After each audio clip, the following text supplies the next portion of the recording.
Assalamualaikum warahmatullahi wabarakatuh.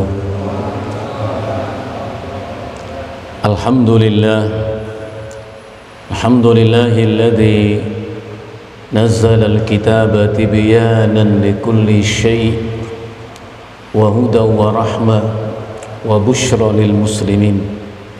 Asyhadu an la ilaha illallah wahdahu la syarika lah wa asyhadu anna Muhammadan abduhu wa rasuluh wa habibuhu wa aminuhu ala wahyihi arsalahu kafatan linnasi basyiran wa nadhira wa da'iyan ila Allahi bi'idnihi wa sirajan munira ballagha risalata wa adda al-amanah wa nasaha al-ummata wa jahada fillah haqqa jihadih wa abada rabbahu hatta atahu al-yaqinu salawatullah wa salamuhu alayhi wa ala alihi wa ashabihi wa man ihtada bihadyihi wa istanna bisunnatihi wa sara ala nahjihi ila yaumiddin, amma ba'd.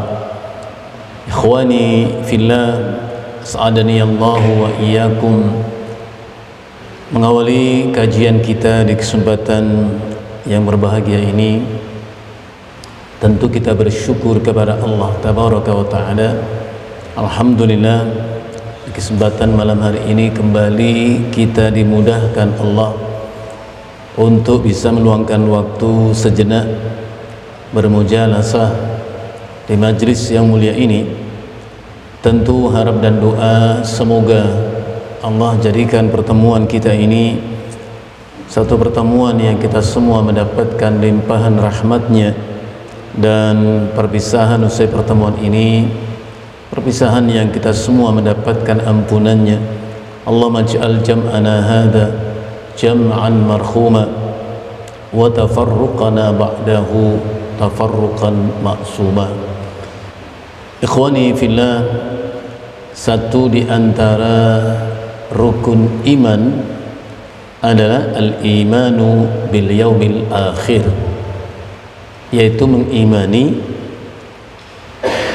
adanya hari akhir, meyakini, membenarkan tanpa meragukan adanya hari akhirat. Apa yang terdapat di akhirat itu banyak ayat dan hadis menjelaskan. Di antaranya bagian iman kepada hari akhir adalah mengimani adanya yaumal ba'ts, hari dibangkitkan manusia setelah kematiannya. Disebut Allah juga dengan yaumal jam'i, hari dikumpulkan kembali manusia. Sebagaimana firman Allah di ujung surat Ibrahim, Allah berfirman, A'udzu billahi minasyaitonir rajim, yauma tubaddalul ardu ghairal ardi was samawat wa barazu lillahil wahidil qahhar. Allah berfirman, hari itu diganti bumi dengan bumi yang lain, begitu pula dengan langit diganti dengan langit yang lain. Wa barazu, dan mereka keluar, yakni dari kuburan di mana jasad mereka terpendam itu, untuk menghadap Allah. Lillahil wahidil qahhar, yang Maha Esa, Maha Perkasa. Termasuk ayat yang lain Allah berfirman, fa kaifa idza jama'nahum liyaumin la raiba fih. Bagaimana keadaan manusia itu ketika hari di mana kami kumpulkan mereka semuanya. Wa wufiyat kullu nafsin ma kasabat wa hum la yuzlamun, dan setiap orang mendapatkan balasan sempurna atas amal perbuatannya, dan mereka tidak dizalimi. Jadi kita yakin adanya hari kebangkitan. Termasuk iman akhir kepada akhirat adalah adanya namanya mizan, hari ditimbang amal-amal kita. Walaupun tentang timbangan amal ini ada 3 riwayat yang perlu dipahami. Yang pertama, yang ditimbang itu adalah amal-amal perbuatan. Mungkin orang berpikir bagaimana amal bisa ditimbang. Amal itu bukan sesuatu yang mujassam, bukan sesuatu yang berbentuk, yang punya volume, punya berat jenis. Kalau itu pertanyaan yang munculkan, Syaikh rahimahullah ta'ala menjelaskan, Allah nanti akan wujudkan amal-amal kita itu dengan sesuatu yang mujassam, yang berbentuk, mempunyai volume, mempunyai berat jenis, ditimbang itu. Jadi hukum akhirat jauh daripada hukum dunia. Gak bisa kita menakar kehidupan akhirat dengan dunia. Subhanallah. Dalam surat Al-Mulk misalnya, Allah berfirman, "Afaman yamshi mukibban ala wajhihi ahda amman yamshi sawiyan ala siratim mustaqim." Itu khabar dari Allah. Apakah orang-orang yang berjalan dengan tertelungkup di atas wajah mereka? Itu ayat. Afaman yamshi, apakah orang yang berjalan mukibban ala wajhi, dengan posisi tertelungkup di atas wajah-wajah mereka, ahda, lebih lurus jalannya, amma yamshi sawiyan ala siratim mustaqim, ataukah orang yang berjalan tegak di atas kedua kakinya? Itu ayat. Al-Imam An-Nawawi, Al-Imam Ibnu Katsir dalam tafsirnya mengatakan, yamshil mu'minu, orang beriman nanti di akhirat berjalan di atas kedua kakinya ilal jannatil faiha, menuju surga yang begitu luasnya. Wal kafiru, sementara orang kafir, yamshi mukibban ala wajhihi ilan nar, mereka berjalan dengan telungkup di atas wajah mereka menuju neraka. Itu penjelasan Imam Ibnu Katsir. Anas bin Malik radhiyallahu an berkata, ketika dibacakan ayat ini oleh Rasulullah sallallahu alaihi wasallam, ada orang bertanya, "Ya Rasulullah, kaifa yumshin nasa ala wujuhihim?" Wahai Rasulullah, bagaimana Allah memperjalankan manusia telungkup di atas wajah-wajah mereka? Bagaimana? Artinya mereka menakar apa yang akan terjadi akhir dengan nalar logika mereka. Apa mungkin orang berjalan telungkup di atas wajahnya? Dan kita harus belajar menjawab seperti jawaban Rasulullah. Walaupun jawaban Nabi bukan berupa jawaban, tapi kembali bertanya. Rasulullah mengatakan, "Alaisa alladhi amsyahum ala arjulihim qadiran ala ayyumshiyahum ala wujuhihim?" Bukankah Allah yang menjadikan manusia berjalan di atas kedua kakinya juga mampu untuk membuat mereka berjalan di atas wajah mereka? Artinya apa? Itu nggak perlu dipertanyakan. Sesuatu yang berkaitan dengan kehendak Allah, apa yang tidak mungkin? Sebagaimana Raja Heraklius, Raja Romawi, pernah mengirim seorang utusan namanya At-Tanuhi, kirim ke Madinah membawa sepucuk surat yang isinya bertanya kepada Nabi sallallahu alaihi wasallam, "Tad'uni ilal jannati allati 'arduha as-samawati wal ard u'iddat lil muttaqin." Hai Muhammad, kau menyuruh aku untuk mendapatkan surga, tentu dengan iman kepada Allah, yang luasnya surga itu seluas langit dan bumi. disediakan bagi orang yang bertakwa. Kalau surga seluas itu, seluas 7 langit 7 bumi dihamparkan satu hampar, itulah luas surga. Fa ainan nar, lantas di mana adanya neraka? Di mana adanya neraka?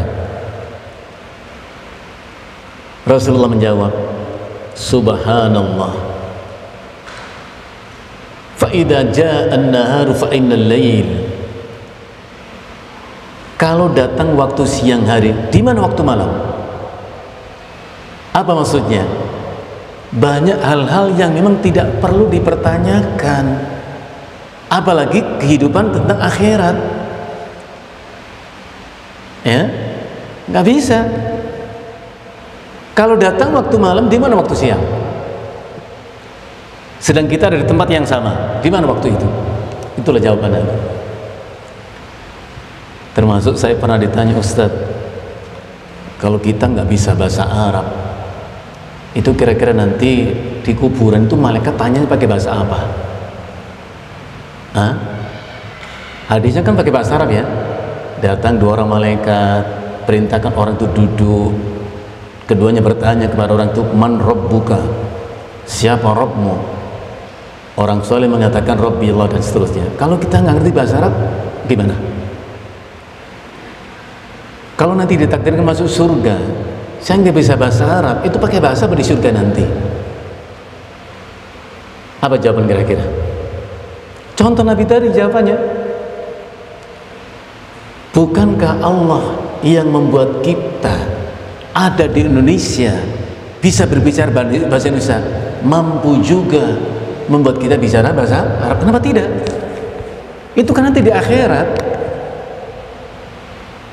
Nggak usah pusing, saya nanti pakai bahasa apa di surga. Pastikan saja kau masuk surga. Hah? Subhanallah. Jadi banyak perkara nggak bisa ditakar. Amal itu kan sesuatu nggak berbentuk. Sholat, membaca Al-Quran kan nggak berbentuk. Bagaimana akan ditimbang? Padahal Rasulullah Sallallahu Alaihi Wasallam mengatakan, as-siyamu wal Qur'anu yashfa'ani. Masya Allah, Al-Quran dan puasa itu nanti akan memberi syafaat. Puasa datang menghadap Allah, dia mengatakan Rabbi mana'tuhu anil akli wasyahwati. Ya Allah, kata puasa, puasa itu berbicara kepada Allah, ya Rabb, akulah yang menahan ia dari keinginan untuk makan, minum dan syahwatnya. Fasyafi'ni fihi, maka izinkan aku memberi syafaat untuk orang yang berpuasa itu. Al-Quran menghadap Allah, dia mengatakan Rabbi mana'tuhu 'anil naumi bil lail. Ya Rabb, akulah yang menahan ia tidur di waktu malamnya. Fasyafi'ni fihi, maka izinkan aku memberinya syafaat. Masya Allah. Dan masih banyak ayat menjelaskan itu. Misalnya dalam surat Fussilat, Allah berfirman, wa yawma yuksharu a'da'ullahi ilan nari fahum yuza'un. Lagi-lagi khobariyah, kalimat berita. Hari itu digiringlah musuh-musuh Allah, orang-orang kafir, ya, menuju neraka jahanam. Fahum yuza'un, dan mereka berombong-rombongan, kumpulkan semuanya.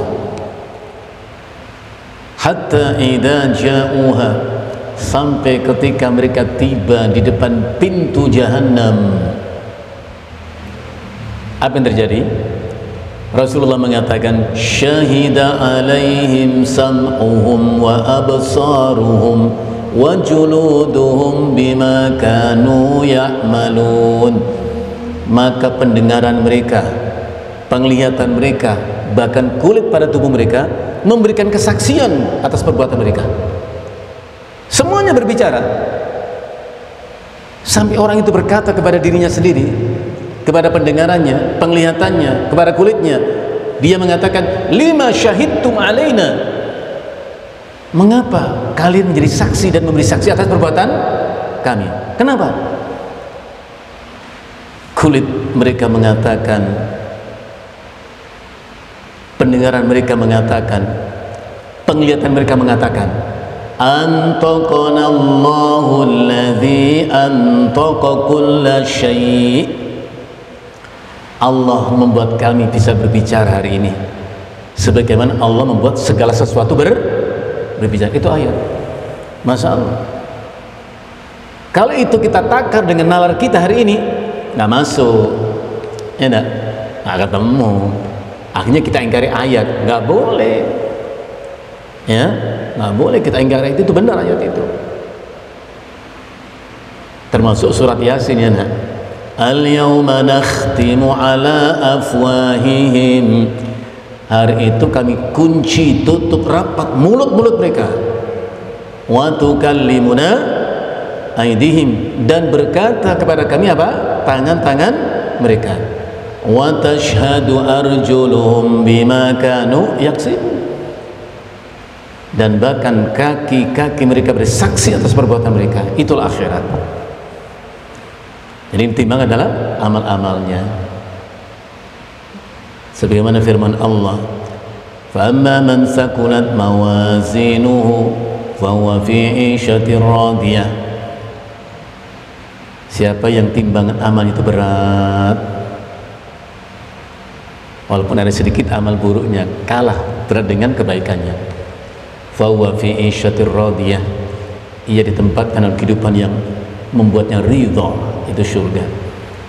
Wa amma man khaffat mawazinuhu, adapun orang ringan timbangan amal baiknya, masih kalah dengan kebaikannya, fa ummuhu hawiyah, tempat tinggalnya adalah hawiyah. Wa ma adraka ma hiya, tahukah kau apa itu hawiyah? Kata Allah, narun hamiyah, api yang membakar, api yang panas membakar. Ayat ini membuat kita merenung sekarang. Kira-kira amal kita itu lebih banyak mana? Yang baik atau yang buruk? Maka pesan Umar bin Khattab radhiyallahu an, hasibu qabla an tuhasabu. Timbang-timbanglah amalmu hari ini sebelum nanti ditimbang di akhirat. Wazinu qabla an tuzanu, timbang sebelum timbang, hitung sebelum nanti dihitung. Yang pertama. Yang kedua, yang ditimbang itu adalah sahifatul a'mal, catatan amalnya, buku catatan amal. Seperti dalam hadis yang disebut ulama dengan hadisul bitaqah, itu ada seseorang disodorkan Allah kepadanya tis'atan wa tis'ina sijillan, 99 bendel buku catatan amal buruknya. Masya Allah, satu bendel saja itu memuat catatan amal buruk. Kalau dijajar ke belakang, kata Nabi, maddal basar, sejauh mata dia memandang. Masya Allah. Jumlahnya berapa? 99. Allah bertanya, apa kau mengetahui amal-amal ini? Dia hanya mengatakan, benar ya Allah. Jadi hari itu Allah membuat siapapun mengakui semua perbuatan, gak ada yang mengelak. Apakah kamu merasa didolimi malaikat pencatat amal? Kau tidak melakukannya tapi malaikat mencatat. Tidak ya Rabb, memang itu saya lakukan. Apa kau pernah berbuat kebaikan? Tidak ya Rabb. Saking banyaknya keburukan, dia lupa pernah berbuat kebaikan, walaupun gak banyak. Kata Allah apa? Ada pada kami catatan amal baik kamu. Disodorkanlah satu bitokoh secari kertas. Mana asal bitokoh itu adalah kartu. Malaikat nggak butuh banyak lembar-lembar untuk mencatat kebaikannya, karena nggak banyak kebaikan orang itu. Hanya satu lembar saja. Di situ tertulis kebaikan orang itu apa? Pernah mengucap kalimat la ilaha illallah. Disodorkan kepada orang itu. Dia mengatakan, ya Rabb, apa arti selai kertas dibandingkan sekian banyak bendel-bendel buku catatan amal buruk saya? Allah mengatakan, pergilah, kau akan ditimbang catatan amalmu itu. Subhanallah, ternyata selai kertas, selembar kertas yang bertuliskan di situ oleh malaikat, dicatat pernah mengucapkan la ilaha illallah, ditimbang dengan 99 eksemplar buku kejahatan orang itu, masih lebih berat kalimat la ilaha illallah. Masya Allah. Apa artinya? kita meski banyak mengucap kalimat la ilaha illallah. Bahkan Rasulullah mengatakan afdhalu ma qultu ana wan nabiyyuna min qabli la ilaha illallah. Kalimat yang paling utama yang aku ucap dan diucap para nabi sebelum aku adalah la ilaha illallah.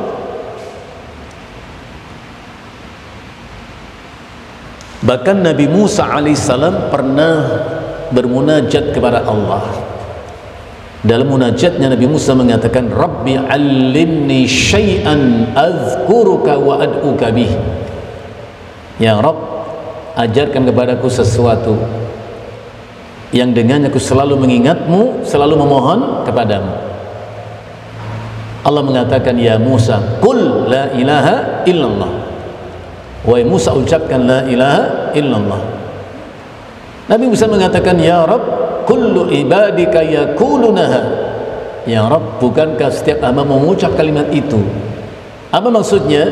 Nabi Musa minta kepada Allah diberikan manzilah, kedudukan yang lebih dari hamba Allah yang lainnya. Allah mengatakan, ya Musa, wahai Musa, law anna samawati sab' wa amiruhunna ghairi. Wahai Musa, andai 7 langit berikut isi dan penghuninya selain aku, wal ardina sab' wa amiruhunna, dan 7 lapis bumi dan berikut isi dan penghuninya, fi kifatin, diletakkan di satu daun timbangan, wa la ilaha illallah fi kifah, sementara kalimat la ilaha illallah diletakkan di sisi lain timbangan itu, ditimbang keduanya. Apa Allah mengatakan? Malat bihinna la ilaha illallah. Akan begitu berat kalimat la ilaha ditimbang di mahsyar nanti. Masya Allah. Maka ulama kita mengatakan afdhalu dzikri fa'lam annahu la ilaha illallah. Yang ketiga, ada riwayat yang menjelaskan bahwa yang ditimbang itu adalah orangnya, bukan amalnya, bukan catatan amalnya, tapi orangnya. Ada satu hadis yang menjelaskan bahwa Abdullah bin Mas'ud radhiyallahu an satu hari sedang memotong kayu siwak, udu arak. Udu arak itu kayu siwak, kecil-kecil itu. Lagi sibuk memotong kayu siwak. Tiba-tiba angin kencang menerpa sehingga tersingkaplah baju atau kain yang dikenakan oleh Abdul bin Mas'ud itu, sehingga terlihat oleh orang lain apa? Dikka syaqqaihi,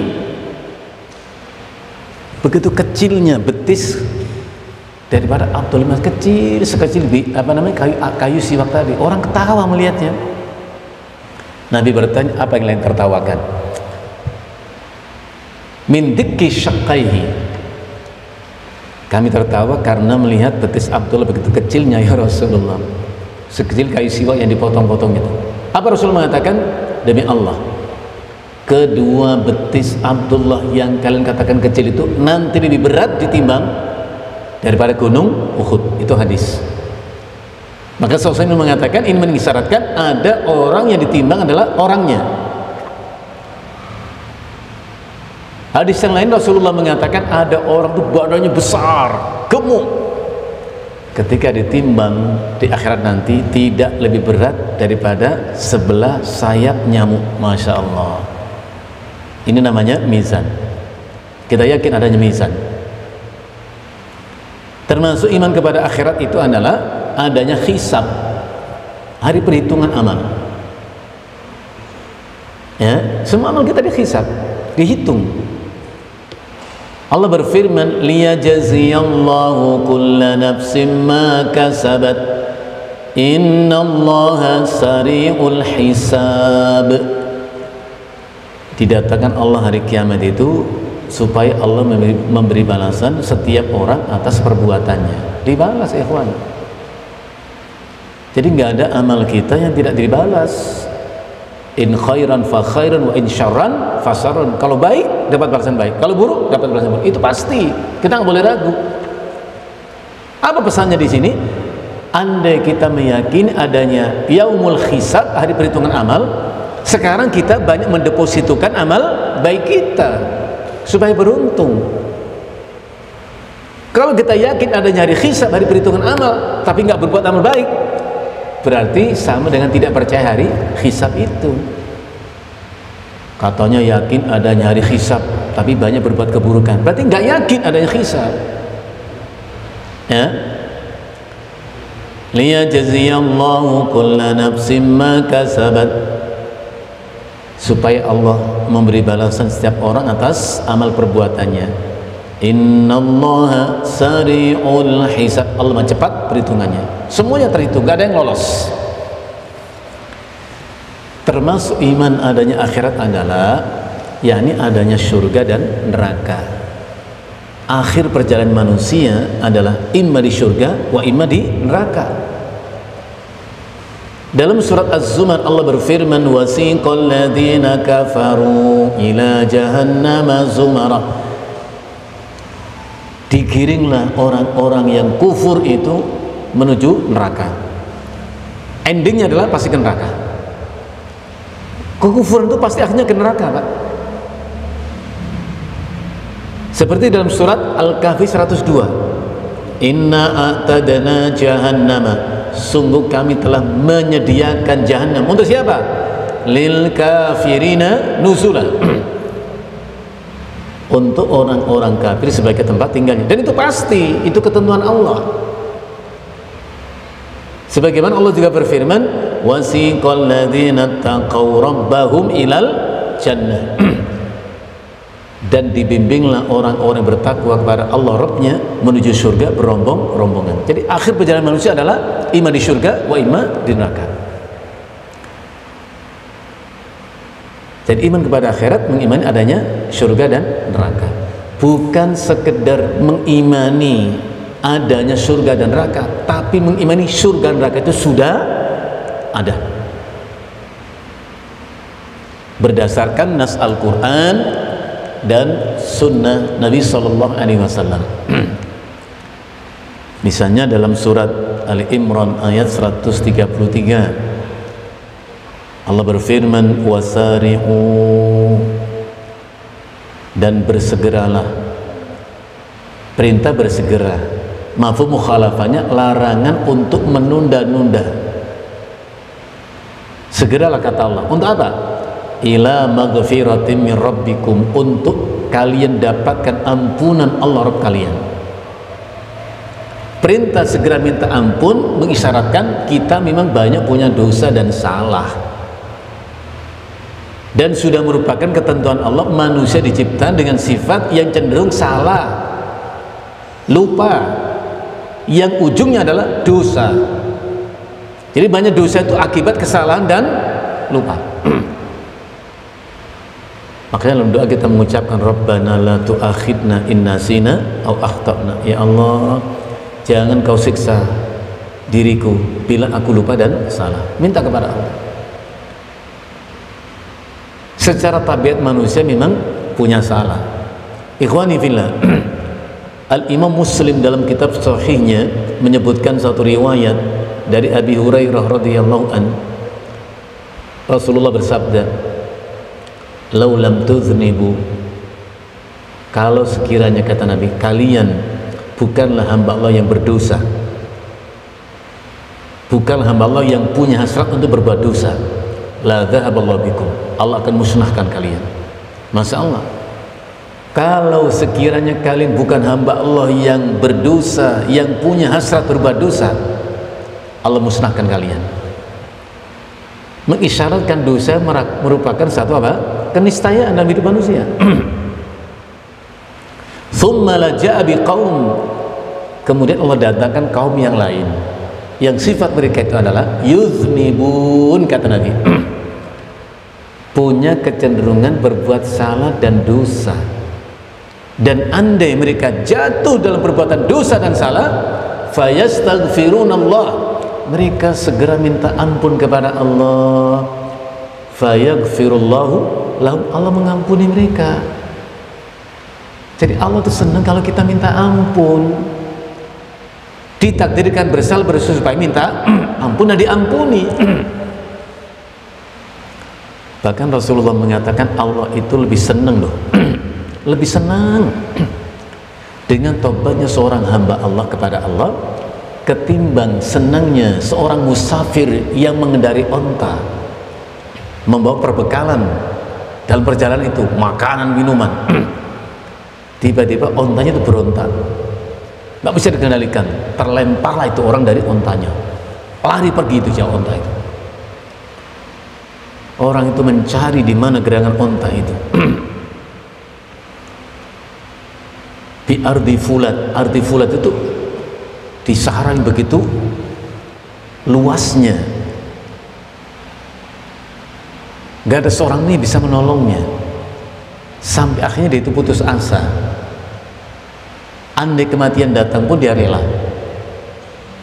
Di puncak keputusasaannya itu, kata Nabi, tiba-tiba ontanya itu kembali ada di sampingnya berdiri, langsung ditangkaplah itu tali onta. Saking senangnya itu orang sampai lupa dan keliru mengucapkan kalimat. Dia mengatakan, Allahumma anta abdi wa ana rabbuk. Ya Allah, aku Tuhanmu, kau hambaku. Rasulullah mengatakan, akhta'a min syiddatil farah. Dia salah ucap karena saking senangnya. Allah lebih senang daripada orang itu. Masya Allah. Ibnu Qayyim rahimahullah ta'ala mengatakan, andai ada ungkapan yang lebih dari itu, rasa senang, pasti Rasul ambil sebagai perumpamaan. Jadi Allah senang kalau kita bertobat itu. Maka Allah menyatakan cinta. Innallaha yuhibbut tawwabin. Allah cinta orang yang bertobat. Siapa itu yang bertobat? Orang yang pernah berbuat dosa dan salah dan sadar, lantas minta maaf. Allah senang orang itu. Bahkan Allah menunggu kita di setiap ujung malam. Allah nanti kita. Allah mengatakan di setiap ujung malam itu, kata Nabi, may yad'uni fa astajiba lahu. Siapa yang berdoa, aku ijabah doanya. Wa may yas'aluni fa u'tiyahu. Yang minta, aku beri permintaannya. Allah juga mengatakan, wa may yastaghfiruni fa aghfira lahu. Dan siapa yang meminta ampunan, aku ampuni. Masya Allah. Wa jannatin arduha samawati wal ardu iddat lil muttaqin. Dan segera pula kau dapatkan surga yang luasnya seluas langit dan bumi. Uiddat, Allah katakan, disediakan. Uiddat itu semana dengan huyiat, disediakan, disiapkan untuk orang-orang yang bertakwa. Begitu pula dengan neraka, sudah Allah sediakan itu neraka. Seperti dalam Al-Baqarah ayat 24, fa in lam taf'alu wa lan taf'alu, maka sekiranya kalian tidak mampu melakukan itu, yaitu mendatangkan satu surat semisal Al-Quran, nggak akan mampu. Wa in fa in lam taf'alu, maka sekiranya kalian tidak mampu melakukan itu, walan taf'alu, dan tidak akan pernah mampu melakukan itu. Subhanallah. Orang-orang dahulu di zaman Nabi mengklaim, menganggap Al-Quran itu adalah karya sastra yang disadur oleh Rasulullah SAW. Padahal Nabi tidak bisa membaca, tidak bisa menulis. Itu hikmahnya. Sebab kalau Nabi itu pandai sastra, pandai baca tulis, orang akan mudah menuduh Rasulullah menyadur, ya, karya sastra orang lain. Maka dalam surat An-Nazi'at, ya, termasuk dalam surat Al-Haqqah, Allah sebutkan Al-Quran itu merupakan firman Allah yang diturunkan lewat utusan Allah yang mulia, itu Jibril. Innahu laqawlu rasulin karim. Al-Quran itu merupakan kalam Allah lewat utusan Allah yang mulia, itu Jibril alaihissalam. Wa ma huwa biqauli syair. Al-Quran bukan perkataan pujangga, bukan karya sastra. Qalilan ma tu'minun. Mengapa kamu sedikit yang beriman kepada Al-Quran? Wala biqauli kahin. Al-Quran juga bukan perkataan dukun, bukan mantra-mantra dukun, bukan. Qalilan ma tadhakkarun. Mengapa kalian sedikit yang mengambil pelajaran? Lantas apa itu Al-Quran? Apa itu Al-Quran? Allah katakan tanzilum mir rabbil alamin. Tanzil itu artinya syai'un nuzzila, sesuatu yang diturunkan. Dari mana? Mir rabbil alamin, dari Allah Rabb alam semesta ini. Jadi Al-Quran bukan sastra. Kalian tidak akan mampu mencipta barang satu surat saja seperti Al-Quran. Fattakun nar, maka takutlah kalian akan neraka. Allati waquduhan nas wal hijara, yang bahan bakarnya itu, waqud itu bahan bakar, mana aslinya begitu, manusia dan bebatuan. Untuk siapa itu neraka disediakan? Uiddat lil kafirin, disediakan bagi orang-orang kafir. Zahir dua ayat ini mengisyaratkan surga neraka sudah ada. Al-Imam Ahmad ibnu Hanbal dalam kitab Musnadnya, hadis nomor 8848, diterima satu riwayat dari Abi Hurairah radhiyallahu an, bahwa Rasulullah sallallahu alaihi wasallam bersabda, da'allahu ta'ala Jibril alaihi salatu wassalam, Allah pernah memanggil Jibril alaihissalam, fa arsalahu ilal jannah, maka Allah mengutus Jibril untuk pergi ke surga. Dipanggil Allah Jibril, diutus ke surga. Kepada Jibril Allah mengatakan, undur ilaiha wa ma a'dattu li ahliha fiha. Wahai Jibril, pergilah kau ke surga, lihat itu surga, dan lihat pula apa yang telah aku sediakan untuk penghuni surga itu. Pergilah Jibril ke surga, kemudian kembali menghadap Allah. Jibril mengatakan, wa izzatika, demi kemuliaanmu ya Rabb, la yasma'u biha ahadun illa dakhalaha, tidak ada seorang pun, kata Jibril, yang mendengar apalagi meyakini kenikmatan-kenikmatan surga, keindahan surga, pastilah ia ingin masuk surga. Subhanallah.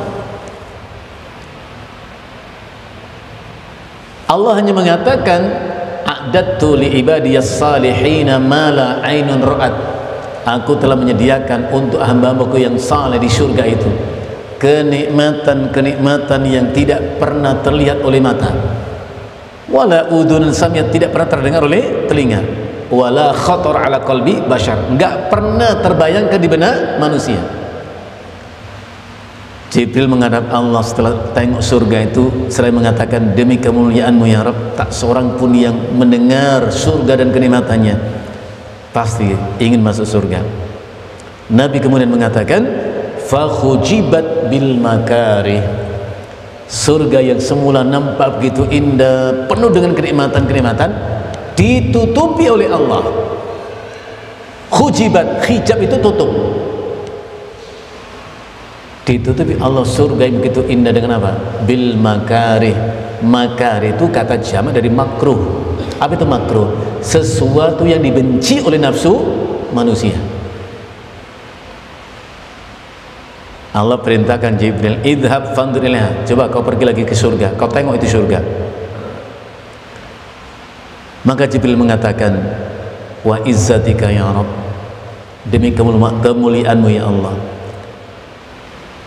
laqad khasyitu alla yadkhula ahadun, aku khawatir kalau tak seorang pun ingin masuk surga. Kenapa? Penampakannya tidak menyenangkan.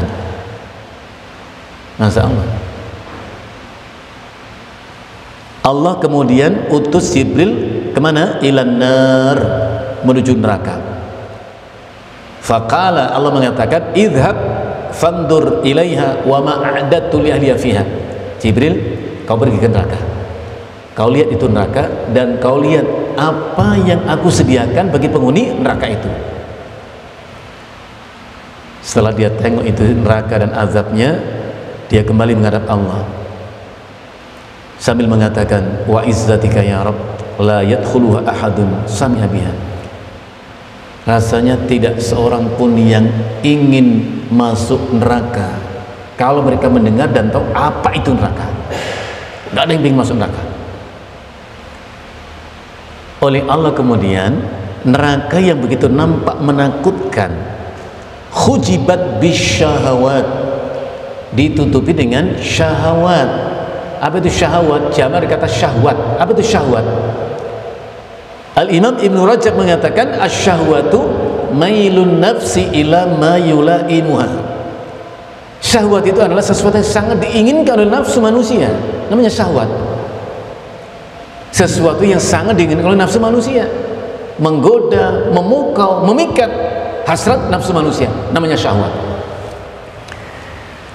Setelah neraka itu ditutupi dengan syahwat, Allah perintahkan Jibril untuk kembali tengok itu neraka. Jibril mengatakan, wa izzatika ya Rabb, demi kemuliaanmu ya Rabb, laqad khasyitu alla yabqa ahadun illa dakhalaha. Aku khawatir bahwa tak akan tersisa satu orang pun kecuali pasti masuk neraka. Kenapa? Saking memikatnya itu neraka itu. Masya Allah. Hadis yang lain dikeluarkan oleh Al-Imam Ibnu Majah dalam kitab sunannya, hadis ke-4320, juga dari Abu Hurairah radhiyallahu anhu, bahwa Nabi SAW bersabda, antum perhatikan hadis ini. Rasulullah mengatakan, uqidat an-naru alfasanatin fabiyatat. Kata Nabi, neraka itu sudah dipanaskan oleh Allah. Uqidat, dinyalakan oleh Allah neraka itu, apinya itu. Berapa lama? Alfasanatin, yaitu 1000 tahun. Fabiyatat, maka putih, saking panas itu putih. Thumma uqidat alfasanatin fahmarat, kemudian dipanaskan lagi 1000 tahun sampai panas itu merah membara, itu api neraka. Thumma uqidat alfasanatin faswaddat, kemudian kembali dipanaskan oleh neraka 1000 tahun sampai nampak terlihat hitam pekat itu neraka. Fahiya sauda kallailil mudlim, neraka itu gelap gulita dalam itu. Masya Allah. Jadi dari hadis-hadis ini kita bisa memahami bahwa memang surga neraka itu sudah ada dan kita mengimani itu. Nanti insya Allah akan kita lanjutkan siapakah ahli surga dan siapa ahli neraka. Subhanallah. Kata Nabi, surga neraka pernah saling membanggakan diri dengan isi dan penghuninya. Surga neraka pernah membanggakan diri dengan isi dan penghuninya. Neraka mengatakan, uthirtu bil mutakabbirin al mutajabbirin. Dengan bangga neraka mengatakan, akan diperuntukkan bagiku setiap orang-orang sombong dan angkuh. Sedangkan surga mengatakan, mali la yadkhuluni illa du'afa'un nas wa saqatuhum. Bagaimana tidak akan menempatiku, kata surga, orang-orang yang lemah di antara manusia dan yang dilemahkan oleh manusia. Nanti insyaallah mudah-mudahan kita bisa bahas pada kesempatan berikutnya. Kira-kira kita ini dengan amal-amal kita ini dirindukan oleh surgakah, dan atau sebaliknya didambakan oleh neraka untuk kita menempatinya. Na'udzubillah summa na'udzubillah. Nah, nanti kita bahas juga apa amalan-amalan yang mengantarkan ke surga dan apa pula amal mengantarkan ke neraka. Ikhwani fillah, ini yang kita antarkan pada kesempatan yang berbahagia ini. Mudah-mudahan cukup membuat kita merenung dan berpikir, karena hidup merupakan kesempatan untuk melakukan sesuatu yang bermanfaat buat kita. Jangan sia-siakan waktu yang hanya akan membuahkan penyesalan di hari di mana sesat tak lagi berguna.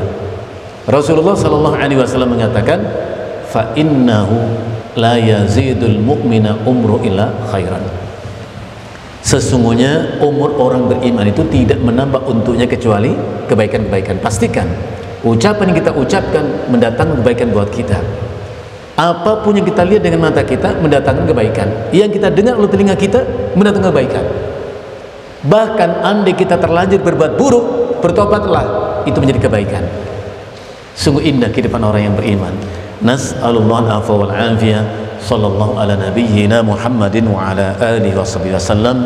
Assalamualaikum warahmatullahi wabarakatuh. Waalaikumsalam.